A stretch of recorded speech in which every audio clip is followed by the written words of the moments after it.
우리 함께 따라하시죠. 무너진 마음 앞에서. 무너진 마음 앞에서.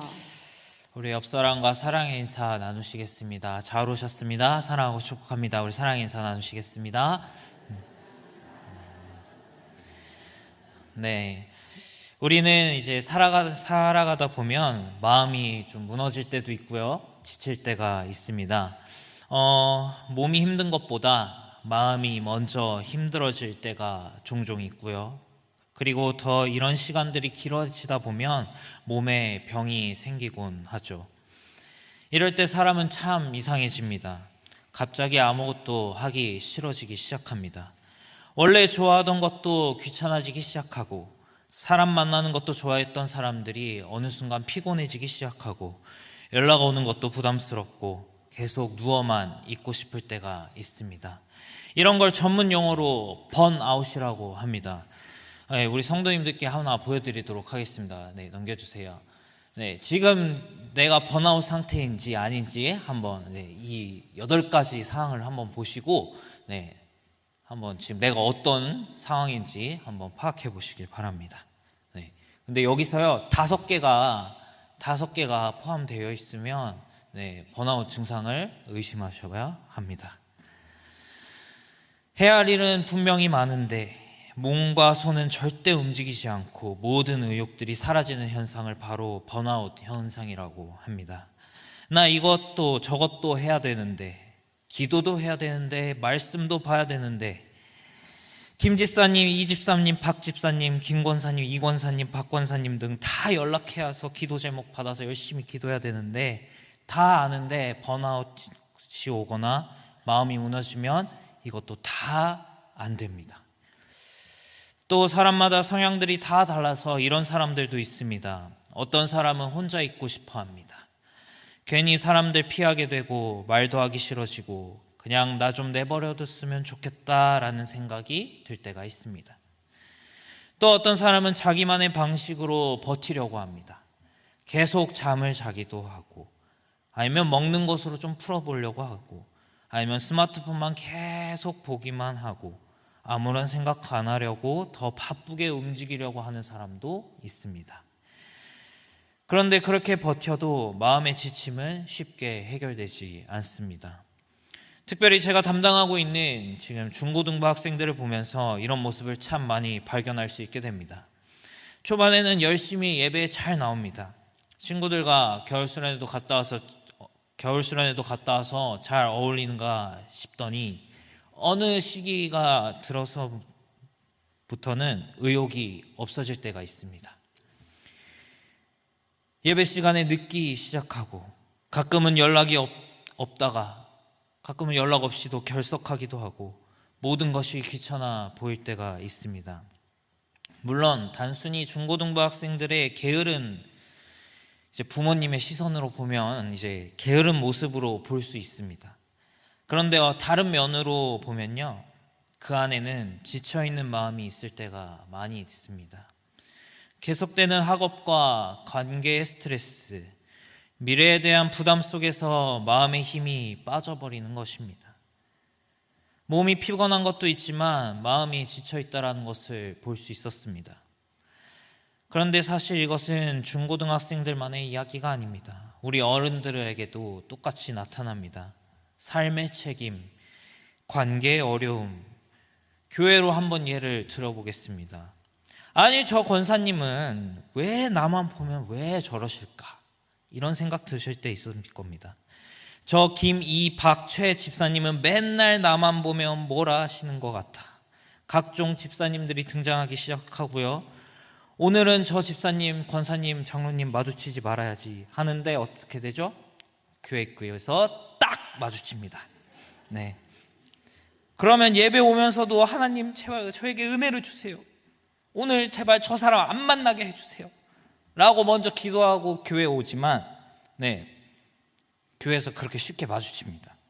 어떤 분들은 교회 주차장에서 차만 봐도 압니다. 이분이 왔는지 안 왔는지. 오늘 성령님 오셨네. 성령이 오셨네가 아니라 오늘 그분 오셨네요. 그래서 순간 다른 교회 문이나 후문으로 들어가야지 하고 뱅 돌아서 들어가고 싶은 마음이 생길 때가 있습니다. 이렇게 웃으면서 이야기하지만 사람 관계는 그만큼 우리를 지치게 합니다. 또 뭐가 있을까요? 경제적인 부담. 계속되는 반복 속에서 우리도 모르게 삶의 무게 속에서 마음이 무너지고 지쳐가게 되는 것입니다. 그리고 어느 순간 오늘 본문에 등장하는 우리 엘리야처럼 로뎀나무 아래에 주저앉게 됩니다. 오늘 본문 속 엘리야도 바로 그런 상태였습니다. 열왕기상은 이스라엘 왕들의 역사를 기록한 말씀입니다. 제가 이 말씀을 준비하면서 조금 어려웠습니다. 왜냐하면 제가 신대원 입시를 준비할 때 열왕기만 들어가면 그렇게 틀렸습니다. 제 점수를 다 빼앗아간 그 성경이라 제가 진짜 억장이 무너지면서 말씀을 준비했습니다. 열왕기상 어떤 말씀이냐? 특별히 하나님을 떠나 우상을 섬기기 시작한 이 북이스라엘의 모습과 그 가운데 하나님께서 선지자들을 통해 어떻게 말씀하시고 일하셨는지를 보여주는 바로 성경 본문이라고 할 수 있습니다.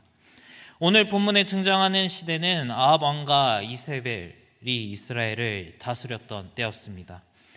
성경은 아합 왕을 하나님 보시기에 매우 악한 왕이었다고 이야기합니다. 특별히 그의 아내 이세벨은 바알 숭배를 이스라엘 안으로 강하게 끌어들였고 하나님의 선지자들을 죽이며 백성들이 하나님을 떠나도록 만들었던 주동자였습니다. 그런 시대 가운데 하나님께서 세우신 선지자가 바로 엘리야였습니다. 엘리야는 혼자서 왕과 맞섰고 우상 숭배와 싸웠고 하나님의 살아계심을 선포했던 사람이었습니다. 그리고 바로 앞장인 열왕기상 18장에는 아주 유명한 갈멜산 사건이 나옵니다. 엘리야는 바알 선지자 450명과 갈멜산에서 대결하게 됩니다. 일명 450대 1입니다. 450대 1로 싸우게 됩니다. 누가 진짜 하나님인지 한번 증명해보자라는 싸움이었습니다. 바알 선지자들은 하루 종일 외치고 춤추며 기도했지만 아무 일도 일어나지 않았고, 그런데 엘리야가 하나님께 기도하자 하늘에서 불이 내려오고 제단과 물까지 모두 태워버리는 놀라운 역사가 일어났습니다. 백성들은 그 장면을 보고 외쳤습니다. 여호와는 바로 하나님이다. 누가 봐도 엘리야의 완벽한 승리처럼 보였습니다. 그리고 영적으로 가장 뜨거웠던 순간이었습니다. 그런데 놀랍게도 오늘 우리가 읽은 열왕기상 19장의 이 초반부를 보면 그 승리 직후의 이야기라고 할 수 있습니다. 아합의 모든 이야기를 들은 이세벨은 엘리야에게 사람을 보내 협박하기 시작합니다. 내가 내일 이맘때는 반드시 너를 죽여버리겠다라고 합니다. 아주 독한 여자입니다. 그러자 450대 1의 싸움도 감당한 그 담대했던 엘리야가 도망가기 시작하고 광야로 들어가기 시작하고 로뎀나무 아래에서 하나님께 이렇게 이야기합니다. 하나님, 이제는 됐습니다. 내 생명을 거두어 주십시오. 조금 전까지만 해도 불을 내려달라고 기도했던 영성이 정말 충만했던 그 엘리야는 이제는 죽고 싶다고 이야기하고 있었던 겁니다. 왜냐하면 사람은 큰 승리 이후에도 무너질 수 있기 때문입니다. 오늘 본문은 단순히 한 선지자의 실패의 이야기가 아닙니다. 지쳐버린 사람, 마음이 무너진 사람, 의욕을 잃어버린 사람을 하나님께서 어떻게 회복시키는지를 보여주는 말씀입니다. 오늘 이 말씀을 통해 우리의 무너진 마음을 하나님 앞에 솔직히 내려놓고 하나님께서 주시는 쉼과 회복을 경험하는 시간이 되기를 소망합니다. 첫 번째 함께 따라하겠습니다. 믿음의 사람도 무너질 수 있습니다. 믿음의 사람도 무너질 수 우리 있습니다. 3절 말씀 함께 읽도록 하겠습니다. 그가 이 형편을 보고 일어나 자기의 생명을 위해 도망하여 유다에 속한 브엘세바에 이르러 자기의 사환을 그곳에 머물게 하고. 아멘. 조금 전까지 엘리야는 갈멜산 위에 있었고 450대 1 싸움인 바알 선지자 450명 앞에서 담대했고 하늘에서 불이 내려오는 놀라운 역사도 경험했습니다. 누가 봐도 영적으로 가장 뜨거웠던 순간을 맛보고 있었습니다. 그런데 지금 19장 어떤 상태입니까? 이세벨이 너 죽일 테야. 이 말 한마디에 무너지고 도망가기 시작합니다. 그리고 로뎀나무 아래에 주저앉아 있습니다. 여러분, 이것은 바로 인간의 모습이라고 할 수 있습니다. 우리는 믿음 좋은 사람은 항상 강할 것이라고 생각합니다. 늘 담대하고 늘 흔들리지 않고 늘 은혜 충만할 것처럼 생각합니다. 그런데 성경은 하나님의 사람도 무너질 수 있다라고 이야기합니다. 엘리야가 갑자기 믿음이 없어진 것이 아닙니다. 너무 긴 싸움을 오래 했기 때문이었습니다. 계속 긴장하며 버텨왔고 계속 영적 싸움을 해왔고 계속 혼자 감당해왔기 때문입니다. 그래서 결국 마음이 무너진 것입니다. 엘리야도 결국 하나님보다 상황과 두려움을 바라보게 되었을 때 로뎀나무 아래에 주저앉게 된 것이었습니다. 마르틴 루터는 인간의 죄성과 연약함을 설명하며 인간을 스스로를 향해 굽어있는 존재라고 표현했습니다. 쉽게 말하면 사람은 어려움이 오면 하나님보다 자기 문제와 상황 속으로 자꾸 계속해서 깊게 파고든다는 것입니다. 하나님을 바라보기보다는 지금 현재 내 상황, 내 감정, 내 두려움만 바라보게 된다라는 것입니다. 지금 엘리야도 똑같이 그렇습니다. 조금 전까지 하나님의 능력을 경험했던 사람이었는데, 그런데 지금 보면 이세벨의 그 말 한마디에 크게 흔들리게 됩니다. 하나님보다 두려움이 더 컸던 것입니다. 그러자 마음이 무너진 것입니다. 우리도 그렇지 않습니까? 삶의 문제만 계속해서 주구장창 들이파고 들어가 보면 마음이 점점 무거워집니다. 무너지기 시작합니다. 경제적인 문제, 관계의 상처, 미래에 대한 불안감, 건강의 문제만 계속해서 들이다파다 보면 어느 순간 하나님보다 걱정이 더 커질 때가 있습니다. 그러면 어떻게 됩니까? 엘리야처럼 마음이 지치게 됩니다. 기도도 안 되고 예배 드리는 것도 뭔가 버거워지고 귀찮아지고 모든 것이 다 귀찮게 느껴집니다. 그런데 여러분, 중요한 것은 왜 나한테만 하나님 이런 힘든 일 왜요가 아니라 사람은 누구나 무너질 수 있습니다. 중요한 것은 무너졌을 때 어디로 가느냐가 중요한 것입니다. 엘리야는 로뎀나무 아래에 주저앉아 있지만 완전히 하나님을 떠난 것은 아니었습니다. 그리고 하나님은 그런 엘리야를 외면하지 않으셨다라는 것입니다. 오늘 우리도 마찬가지입니다. 혹시 지금 마음이 많이 지쳐 계신 분이 계십니까? 의욕이 사라지고 신앙의 열정도 점점 식어가는 것 같고 삶의 무게가 너무 크게 느껴지십니까? 그렇다면 오늘 억지로 강한 척하지 말고 있는 모습 그대로 하나님 앞에 나오는 것은 어떨까요?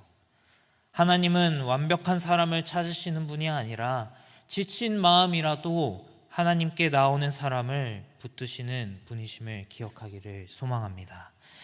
두 번째입니다. 함께 읽도록 하겠습니다. 하나님은 무너진 사람을 먼저 쉬게 하십니다. 5절 말씀 함께 읽도록 하겠습니다. 시작. 로뎀나무 아래에 누워 자더니 천사가 그를 어루어 만지며 그에게 이르되 일어나서 먹으라 하는지라. 아멘. 현재 엘리야는 로뎀나무 아래에 있습니다. 로뎀나무는 이렇게 생겼습니다. 하나님께서 선지자인 엘리야를 책망하실 줄 알았습니다. 야 엘리야야, 좀 정신 좀 차려. 왜 이렇게 믿음이 없냐? 더 기도해야지. 그런데 하나님은 그렇게 하지 않으셨다라는 것입니다. 오히려 엘리야를 먼저 재워주시고 먹이시고 어루어 만져주십니다. 왜냐하면 하나님은 엘리야가 얼마나 지쳐있는지를 아셨기 때문입니다. 여러분, 지금 엘리야는 영적으로만 힘든 상태가 아닙니다. 몸도 지쳐있고 마음도 지쳐있고 감정도 완전히 무너진 상태였습니다. 그래서 하나님께서 엘리야에게 가장 먼저 주신 것은 바로 쉼이었습니다. 우리는 가끔 쉬는 것을 볼 때 믿음 없는 모습처럼 생각할 때가 많이 있습니다. 계속 뭔가 열심히 해야 할 것 같고 계속 버텨야 될 것 같고 멈추면 안 될 것처럼 느껴질 때가 있습니다. 그런데 하나님은 이 지친 엘리야에게 먼저 안식을 허락하셨다라는 것입니다.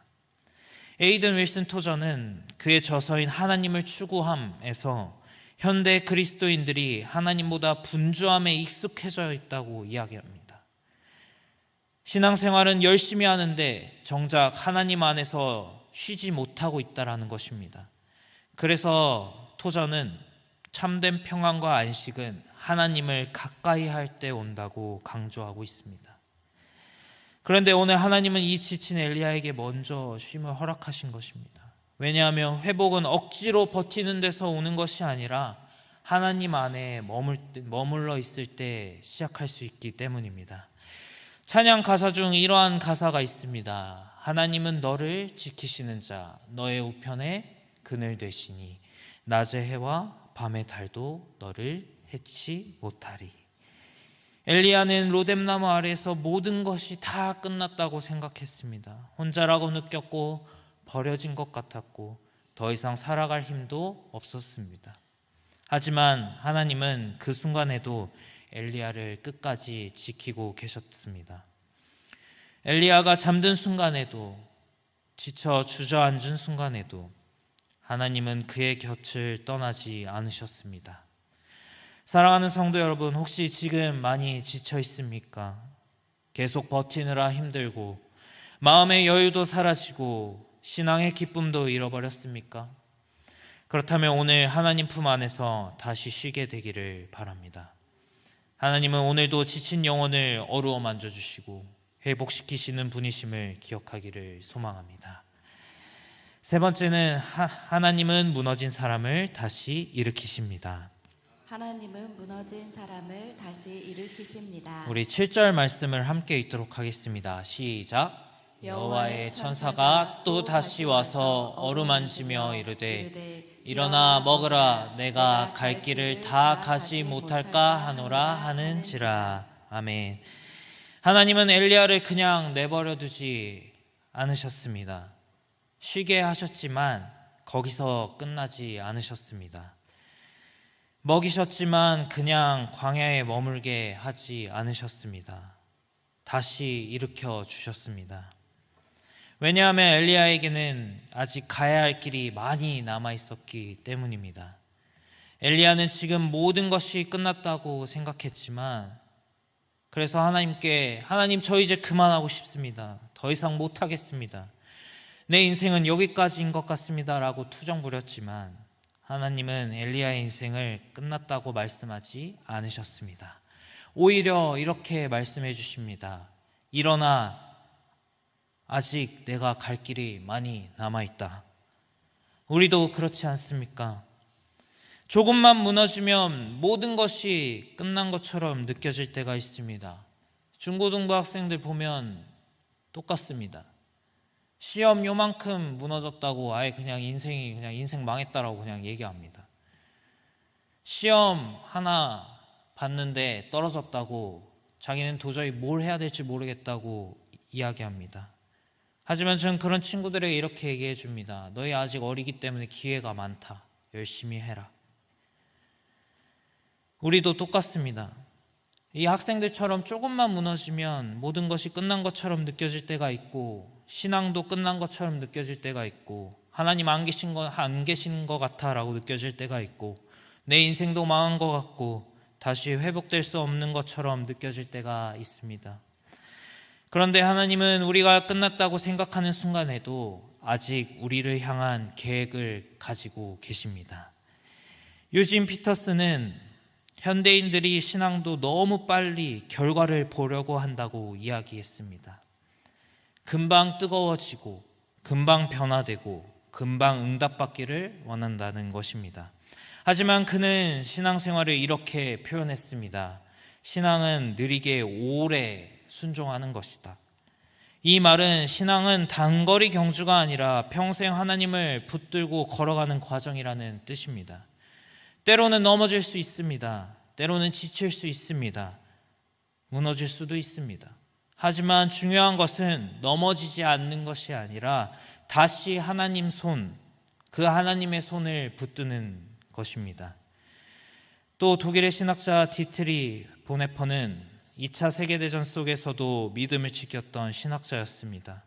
그는 히틀러에 맞서다가 감옥에 갇히고 결국 순교까지 당하게 됩니다. 그런 고난 속에서도 보네퍼는 하나님은 고난 가운데 함께하는 분이라고 고백했습니다. 그래서 이런 말을 남겼습니다. 하나님은 우리가 고난을 피하게 하시는 분만이 아니라 고난 가운데 함께 하시는 분이다. 엘리야는 로뎀나무 아래서 혼자라고 느꼈지만 하지만 실제로는 하나님께서 가장 가까이 계셨습니다. 우리도 무너지는 순간에는 하나님이 안 계신 것 같아 느껴질 때가 있습니다. 기도해도 응답 없는 것 같고 예배드려도 공허한 것 같고 혼자 남겨진 것처럼 느껴질 때가 있습니다. 하지만 여러분, 그 순간에도 하나님은 우리 곁에 계십니다. 지친 우리를 붙들어 주시고 다시 일으키시고 다시 하나님의 계획을 걸어가게 하는 분이십니다. 그래서 엘리야도 결국 하나님의 도우심을 받고 결국 다시 일어나 호렙산으로 향하여 나아갑니다. 그리고 그곳에서 하나님의 세미한 음성을 다시 듣게 됩니다. 은혜라는 찬양 가사 중 이러한 가사가 있죠. 내가 누려왔던 모든 것들이, 내가 지나왔던 모든 시간이, 내가 걸어왔던 모든 순간이 당연한 것 아니라 은혜였소. 지나고 보면 무너졌던 시간조차도 하나님께서 붙들고 계셨음을 깨닫게 됩니다.